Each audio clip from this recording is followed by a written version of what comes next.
자, 우리 계속해서 누가복음 잃어버린 자를 위한 복음 6번째 시간 돈과 생명이라는 제목으로 하나님의 말씀 함께 나누겠습니다.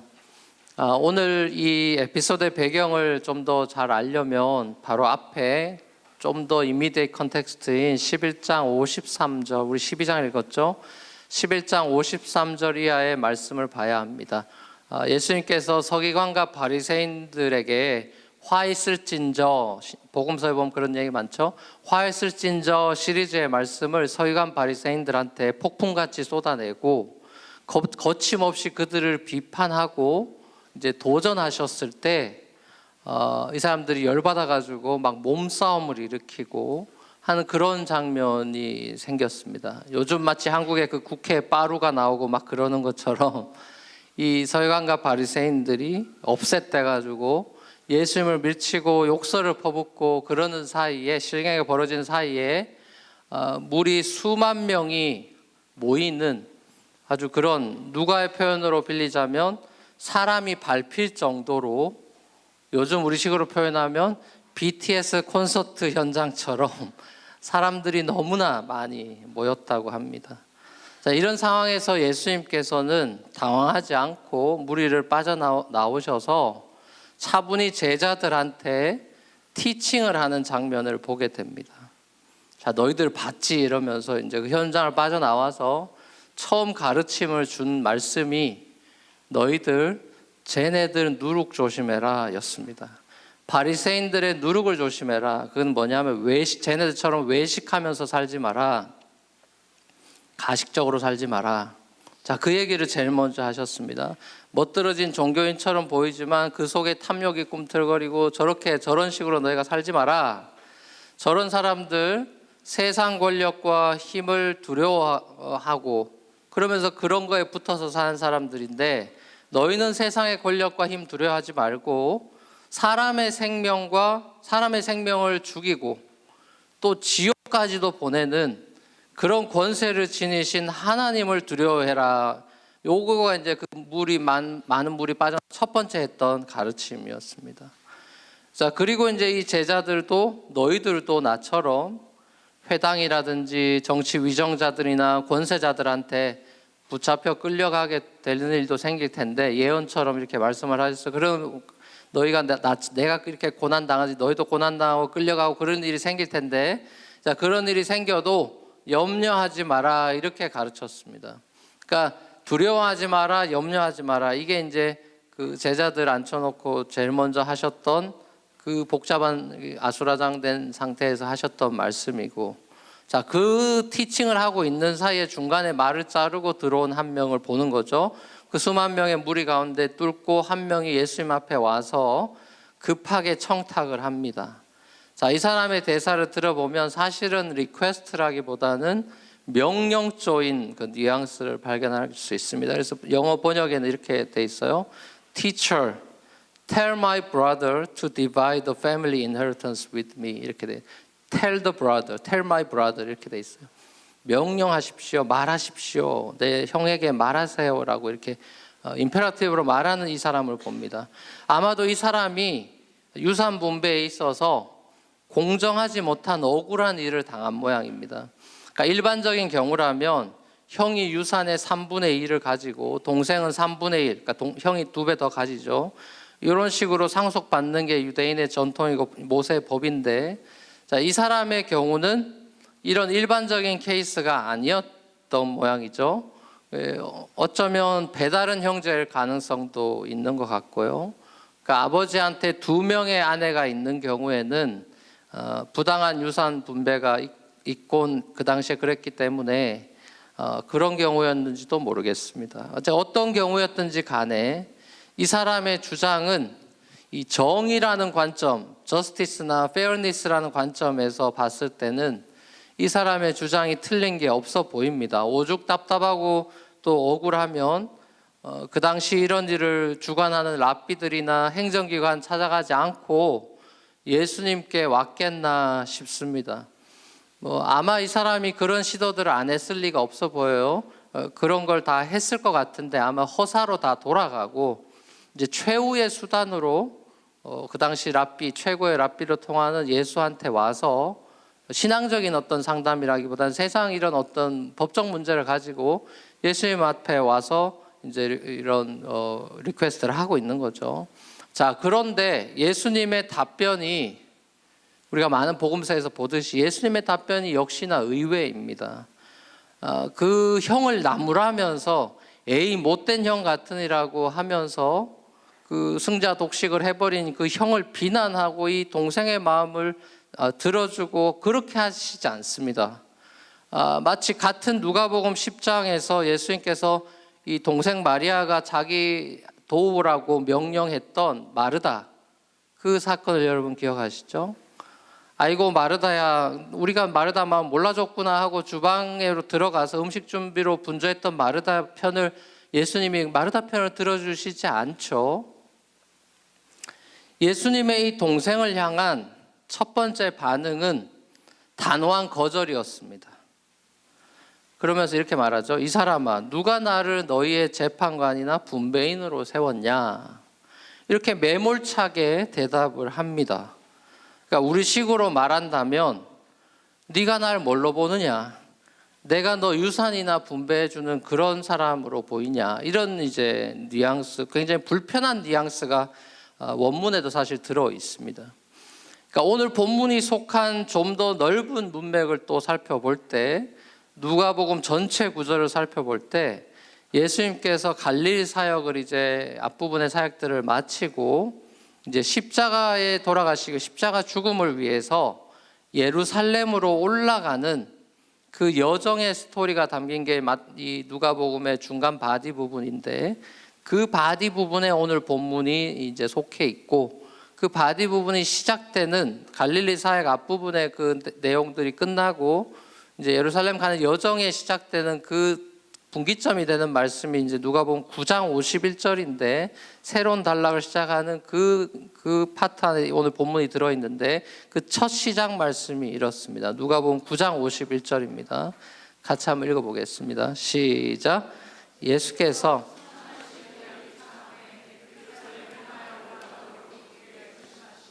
여기 보면 이제 우리의 눈이 가는 건 아무래도 굳게 결심하시고겠죠. 예수께서 굳게 결심하시는 장면은 굉장히 인상적인 장면입니다. 예수님 뭐 굳은 마음 먹고 이럴 필요가 없어 보이잖아요. 예수님 사역 가운데 굳게 결심하시는 일은 다른 곳에는 기록된 게 없습니다. 여기가 유일합니다. 유독 예수님께서 예루살렘으로 올라가시는 길에는 굳은 결심을 하는 장면이 나옵니다. 십자가를 지시기 위해서 가시는 그 고난의 길의 여정에 굳은 결심을 하시는 인간 예수의 모습을 우리에게 보여주고 있습니다. 자, 이런 그 컨텍스트 속에서 오늘 본문을 조명해 봤을 때, 다르게 말하면 지금 수만 명에 둘러싸여서 위협받고 이미 고난이 시작되고 있는 이 예수님의 마음의 생각은 힘들다 이게 아니라 온통 이제 올 곳이 왔고 내가 십자가에 더 가까이 왔구나, 십자가 생각으로 사로잡혀 있었다는 것이죠. 그러니까 사역의 방향과 중심이 자신의 십자가 죽음에 집중되어 있던, 굳은 결심하고 있던 때였다라는 겁니다. 그러니까 예수님께서 지금 유산 다툼을 조정해 주는 그런 하찮은 일에 내가 지금 시간 쓸 여유도 없고 마음도 없다, 그런 얘기를 하시는 겁니다. 그러니까 이 땅의 유산은 예수님 눈에는 아무런 밸류가 없는 것입니다. 썩을 재물에 관심이 없어요. 그보다 훨씬 더 중요한 일, 가치 있는 일을 이 사람, 찾아온 이 사람하고 곁에 있던 제자들한테 가르쳐 주시고 싶었습니다, 예수님이.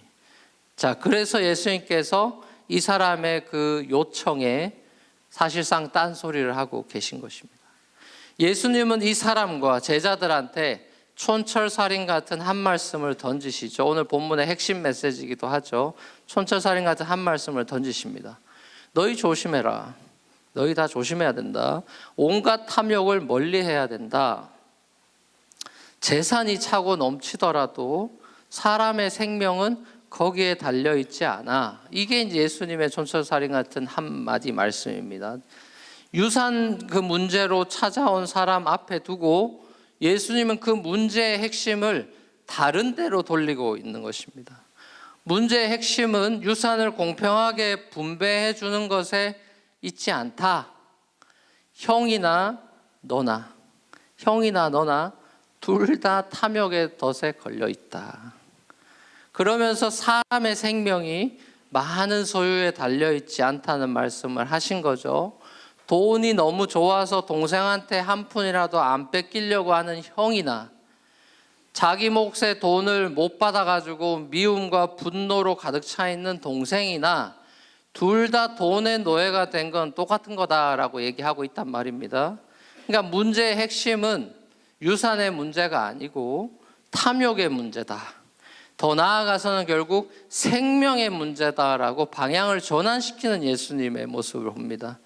자, 실제로 탐욕이라는 것이 형제지간을 갈라놓는 죄의 문제이고 사람의 생명을 상하게 하고 또 관계를 깨트리는 파괴적인 것이라는 것을 예수님이 말씀하고 계신 거죠. 실제로 예수님 시대나 또 지금 우리 시대나 유산 문제 때문에 형제지간이 원수가 되는 예들은 허다합니다. 사람들은 정의의 문제로 접근을 하지만 결국 그 문제의 핵심은 탐욕인 것이죠. 탐욕으로 물든 마음에서 정확히 똑같이 나누자, 공평하게 나누자 할 때 탐욕으로 물든 마음에서는 공평하게 나눌 수가 없어요. 항상 왜냐하면 남의 떡이 커 보이기 때문입니다. 나중에 우리가 이제 보게 되겠지만 누가복음 16장에 보면 예수님께서 불의한 청지기 비유를 통해서 재물에 관한 비유를 하시니까 설교 말씀을 비유로 하셔서 이제 불의한 청지기 비유 설교를 하셨는데 그 설교 끝나자마자 그 반응, 청중의 반응이 나오는데 예수님의 설교 끝나자마자 듣고 있던 그 청중, 그 중에 특별히 바리새인, 다 섞여 있는지 바리새인 청중이 있었는데 그 바리새인 예수님 불의한 청지기 비유 끝나자마자 뒤에서 예수님을 비웃었습니다. 놀고 있네. 이렇게 이제 하면서 이렇게 비웃었어요. 자, 그거를 이 누가가 코멘트를 달아 놓습니다. 왜 바리새인들이 예수님 설교 듣고 은혜를 못 받고 비웃었는지 코멘트를 누가가 뭐라고 달아놨냐면은 바리새인들은 돈을 좋아하는 사람들이라 비웃더라 이래 돼 있습니다. 그러니까 옛날이나 지금이나 돈이 신이 된 사람들에게 예수님의 말씀은 그리고 성경은 비웃음거리입니다. 맨하탄도 똑같죠. 월가의 금융권에서 예수님이나 성경이 그 파이낸스 디스트릭에서 예수님이나 성경이 그 사람들한테 얼마나 권위 있게 다가가겠습니까? 예수님 세상 물정 모르는 순진한 분으로 나사렛에서 무슨 선한 것이 나오겠냐고 그렇게 여겨지지 않겠습니까? 피조물에 의해서 조롱당하는 창조주의 모습이 월가의 모습이죠. 돈을 신으로 섬기는 사람들이죠. 자, 이런 현실을 예수님께서 비유로 다시 한번 말씀해 주십니다. 탐욕과 생명의 문제를 비유로 설명해 주시죠. 그 유명한 어리석은 부자 비유입니다. 요즘식으로 이제 각색을 한다면 이 사람이 사업이 잘 돼도 너무 잘 됐어요. 그야말로 사업이 대박이 났습니다. 회사 주식은 아마존 주식을 훨씬 뛰어넘었고 기업 가치가 하늘을 점점 찌르면서 날마다 신기록 갈아치우고 있었습니다. 자, 이런 추세라면 회사 빌딩도 다시 더 크게 짓고 사업을 더 확장해야 되겠다 속으로 생각까지 했습니다. 자, 그리고 평생 먹고 살 만한 충분한 돈, 아니 평생 다 쓸 수도 없는 돈을 모았기 때문에 이제 남은 생에 돈 걱정 없이 편하게 실컷 먹고 싶은 거 먹고 마시고 즐기면서 살면 되겠구나. 자아도취와 성취감과 행복감에 가슴이 부풀어 올랐습니다. 이 사람이 그야말로 모두가 부러워하는 상위 1%가 부자가 됐습니다. 여러분 부러우십니까? 여러분 부자입니까? 가난합니까? 비웃네요. 또 저한테도 비웃네. 예수님 마음 조금 이해가 가네. 여러분 부자입니까? 가난합니까? 정체성에 혼란이 옵니까? 여기 있는 대부분의 사람들은 자기가 부자라고 생각하지 않을 겁니다. 그렇다고 또 대부분의 여기 있는 사람들이 자기가 가난하다고 생각하지도 않을 거예요. 한마디로 애매한 사람들이죠.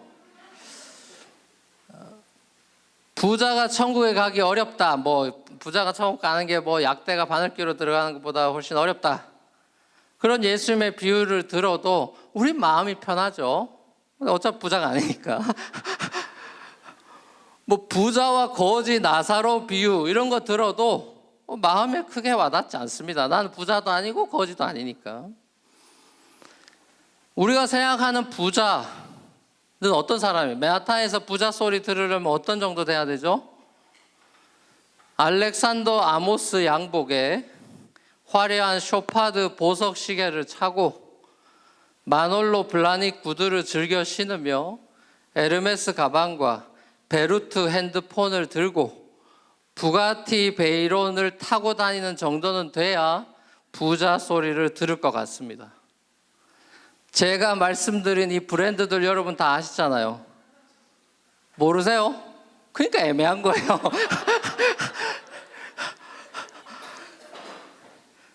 마놀로 블라닉 구두는 한 켤레에 15,000불하는 악어 가죽 구두고, 알렉산더 아모스 양복은 약간의 보석과 비쿠나라는 낙타과 동물의 털로 만든, 멀쩡한 낙타 털을 왜 뽑습니까? 뽑아가지고 양복 만든 그 알렉산더 아모스 양복은 10만 불밖에 안 하고요. 그 유명한 베르트 휴대폰은 고작 35만 불밖에 안 합니다. 셀폰이. 우리 아이폰 사고 먼틀리 넣는 것도 손 벌벌 떠는 애매한 사람들인데 베르트 핸드폰 35만 불밖에 안 합니다. 벤츠나 BMW, 부가티 베이론에 비하면 진짜 촌스러운 스쿠터입니다. 부가티 200만 불밖에 안 합니다. 자, 이런 사람들이 맨하탄에 상당수 있는가 하면 하루 생계도 힘겨워하시는 홈리스 분들도 상당수 있죠. 같은 하늘 아래, 같은 도시 안에 이렇게 빈부의 차이가 극심합니다. 얼마 전 한국에서도 버닝썬 같은 일로 연예인들이 먹고 마시고 즐기고 일탈을 일삼는 모습 때문에 사람들의 눈살을 찌푸리게 하고 있죠. 그 사람들 어쩌다 운 안 좋게 걸려든 사람들인 것 같지만 아직 안 들킨 비슷한 사람들 없겠습니까? 신약 성경에서 가장 많은 분량의 글을 남긴 사람은 사도 바울이 아니라 바로 이 의사 누가입니다. 누가가 누가복음하고 2편 사도행전 시리즈로 썼죠. 그 양이 바울 서신보다 많습니다. 이 누가복음과 사도행전에서 의사 누가가 지속적으로 관심을 보이는 것이 뭐냐면 돈과 구제에 관한 것입니다. 누가가 부자들을 의도적으로 까는 거 아닌가 싶은 오해를 불러일으킬 정도로 누가복음과 사도행전은 돈에 대한 경고의 강력한 메시지들로 가득 차 있습니다. 예수님의 비유는 말할 것도 없고, 자, 재물 자체의 그 불의한 속성, 파괴적 속성을 간과하지 않고 돈이 가지고 있는 일종의 신적인 파워와 힘, 그러니까 누가는 돈을 가치 중립적으로 보지 않아요. 불의한 재물이라고 이야기합니다. 그러니까 그 재물 자체가 가지고 있는 어떤 불의한 파괴적인 힘에 대한 경고와 그 힘을 그럼 어떻게 우리 그리스도인들이 무기력하게 만들 수 있느냐? 그것은 예수의 복음밖에 없다라는 것을 이 누가가 1편과 2편에서 외치는 건데요. 그러니까 첫 번째 예수님의 설교도 누가복음에는 주 성령이 내게 임했으니 가난한 자에게 복음을, 치유된 눈먼 자들에게 눈뜸을, 포로된 자에게 자유를, 이사야서 61장 말씀 가져와서 희년의 정신을 선포하죠, 복음으로. 그래서 그 힘을 배분해서 가난한 사람들에게 나누는 자발적인 나눔, 섬김, 이게 초대교회 액트 2에 나오는 그런 처음 교회의 모습이죠. 자, 이런 것들을 실천하는 것 외에는 다른 대안이 없다라는 것이 누가의 외침입니다. 그러니까 돈을 잃어버린 이 하나님이 주신 돈이라는 물질이라는 것을 잃어버린 사람들을 찾는데 생명을 구원하는 데 써야 된다라는 것이 누가의 일관된 메시지입니다. 자, 그게 우리 누가복음의 타이틀도 잃어버린 자를 향한 복음이라고 쓴 것이죠. 자, 결국 오늘 본문에 등장하는 이 부자는 세상 사람들의 기준으로 볼 때 어리석은 풀리시맨이 아닙니다. 똑똑한 사람이죠. 사업 잘한 사람이에요. 맨하탄에서는 칭찬 박수 받을 사람입니다. 스피커로 강연 가면 구름대처럼 사람들 모을 수 있는 성공가예요. 윤리적으로도 이렇게 나쁜 짓에서 돈 벌었다는 대목이 나오지 않습니다. 자, 그런데 예수님이 이 사람의 외적 성공이 아니라 이 사람의 내면 영혼의 그 문제를 들추어내십니다. 돈이 자기의 영혼을 만족시켜 준다고 믿고 있는 그 믿음을 어리석다라고 지적하고 있습니다. 돈이 자신의 인생을 지켜줄 것이라는 거의 확신에 가까운 믿음이 얼마나 실체가 없는 부실한 믿음인지를 드러내십니다. 여러 해 동안 안심하고 살 수 있겠다라는 이 만족감에 빠져 있는 이 사람의 영혼에 찬물을 끼얹으셨습니다. 여러 해를 오늘 밤으로 줄여버렸습니다. 부자의 계산 속에 가장 중요한 인생의 변수가 빠져 있었죠. 하나님의 주권이었습니다. 부자에게는 계산 속에 하나님의 주권이 없어요. 부자는 인생이, 사람의 생명이, 그리고 자기가 소유한 모든 것의 주인이 자기 자신이 아니라 하나님이라는 이 기본적인 사실을 모른 채 인생을 열심히 계획하고 있었습니다. 죽음이라는 것이 모든 사람들을 똑같은 상태로 되돌려 놓을 수밖에 없다는 사실을 잊고 있었죠. 계획 멋지게 했지만, 사업계획 멋들어지게 프로포즈를 냈지만 2% 부족합니다. 자, 근데 그것은 2% 부족한 것이 아니라 사실 그 계획 자체가 아무런 의미가 없어지게 만드는 100% 부족한 계획이었습니다. 비유하자면 마치 이런 거죠. 대한민국 남자라면 다 어디 갑니까? 대한민국 남자 어디 가요? 클럽 가요? 군대 가죠. 내가 가고 싶지 않아도 집으로 친절하게 영장이 날라옵니다. 부자든 가난한 사람이든 군대 갑니다. 군대는 모든 사람들한테 똑같은 옷 입히고 똑같이 취급합니다. 세상에서 연예인이든 재벌 2세든 특혜가 없습니다. 나이가 많든 적든 다 소용이 없어요. 모두 월급 8,000원입니다. 제가 군대 갔을 때 월급이 8,000원이었어요. 처음에 아마 6,000원인가 7,000원이다가 오릅디다. 그것도 올라가지고 월급 조금씩 오르더니 한 8,000원까지 오릅디다. 그나마 담배 안 피면 연초비라 그래서 2,000원 더 나옵니다. 그래서 이제 10,000원, 저 같은 사람 10,000원 가지고 사서 PX라고 물건 초코파이 사 먹는 데 가서 남들 초코파이 먹을 때 나는 연초비 2,000원 더 받았으니까 OS를 사 먹을 수 있는 거죠. 이제 여러분 군 생활하고 요즘은 한 10만 원쯤 하는 것 같아요. 군대로 부름 받으면은 사람 다 똑같아집니다. 다 초코파이에 연연해하고 OS 먹으면 행복해하는 사람 되는 겁니다. 사람 다 똑같아집니다. 부자고 뭐고 다 필요가 없어요. 이와 같이 하나님이 인간을 죽음으로 불러버리면, 영원한 군대로 불러버리면은 다 똑같습니다. 한 줌 흙으로 다 돌아갑니다. 전대미문의 솔로몬의 고백처럼 전대미문의 그 부자, 셀 수도 없는 부를 가졌던 최고의 부자였던 솔로몬의 고백처럼 이 땅의 모든 것이 다 헛되게 됩니다. 부자는 사업머리는 있었지만 인생머리는 없었죠. 인생에 갑자기 다가올 홍수를 계산해 넣지 못했습니다. 맨하탄도 그랬죠. 맨하탄은 갑자기 몇 년 전에 그 쓰나미 와가지고 뭐 물 다 잠기고 난리가 났죠. 아무도 예상하지 못했습니다. 갑자기 홍수가 인생에 오는 것이죠. 모래 위에 열심히 아름다운 집을 지었고 마침내는 홍수 오면 어리석은 인생 되는 것입니다. 자, 어느 주일학교에서 누가복음에만 나오는 이 유명한 부자와 거지 나사로 비유를 선생님이 애들한테 잘 가르쳐주고 나서 애들한테 이렇게 물었어요. 우리 어린이들 어떤 사람이 되고 싶어요? 이렇게 물었어요. 자, 그랬더니 한 애가 손을 딱 들고 멋있게 대답을 합니다. 선생님, 살아선 부자, 죽어선 나사로이고 싶어요. 그 엄마 아빠가 궁금합니다. 돈과 하나님, 바알과 하나님을 겸하여 섬기고 싶은 우리의 욕망입니다. 사랑 우리 뉴프론티어 교회 젊은이 여러분, 예수님이 오늘 저와 여러분들의 시선을 돈에서 생명으로 방향 전환을 시키고 있습니다.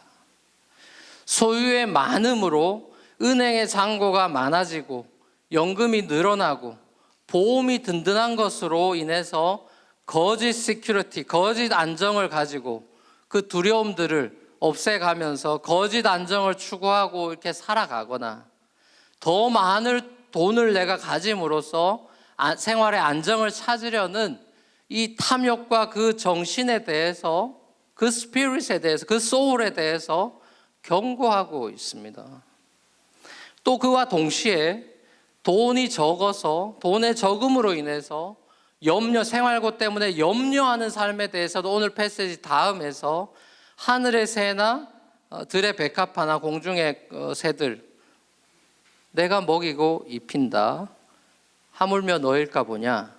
너희는 오직 마태복음에서는 먼저, 그러니까 우선순위로 이야기하고 있고 누가복음에서는 오직입니다. 오직 이 하나님 나라를 구하고 그 다음에 일용할 양식을 구해라. 그렇게 인생이 뭔지를 예수님이 그 우선순위에 대해서 뭐에 더 포커스를 해야 되는지 말씀하고 있습니다. 그러니까 한마디로 말하면 돈과 생명이라는 것이 아무런 상관관계가 없다라는 거예요. 우리는 돈과 인생살이를 결부시켜서 늘 생각하는데 예수님은 돈과 행복이라든지 돈과 생명은 아예 아무 상관이 없어 이렇게 얘기하고 있는 겁니다. 자, 왜냐하면 생명은 하나님과 상관관계가 있기 때문이죠. 그러니까 예수님께서 말씀하시는 생명이라는 이 헬라어 원어도 조에라는 단어인데요. 물리적인 생명을 뜻할 때 이 헬라어로는 바이오스, 우리가 바이올로지 할 때 바이오스, 이 단어가 아니라 본질적이고 영원한 생명을 가리키는, 그래서 요한복음에서 생명이란 단어로 많이 등장하고 이터널 라이프로 많이 등장하는 그 생명이란 단어는 조에라는 단어, 실제로 그래서 조이라는 남자애들 이름도 많이 있죠. 이 조에의 생명, 오늘 본문에 나오는 이 생명이 조에예요. 조에. 그러니까 이 조에의 생명은 소유의 많고 적음과 아무런 1%도 상관이 없다. 예수님은 지금 그 얘기하고 있습니다. 자, 여러분, 하나님께서는 저와 여러분에게 이 물리적인 생명, 바이오스의 생명을 연장시켜 주는 것으로 우리에게 구원을 소개하지 않습니다. 우리 안 죽는 불로초 먹고 영원히 이 땅에 장수하라고 우리 부른 게 아닙니다. 우린 빨리 예수님처럼 빨리 죽을 수도 있어요.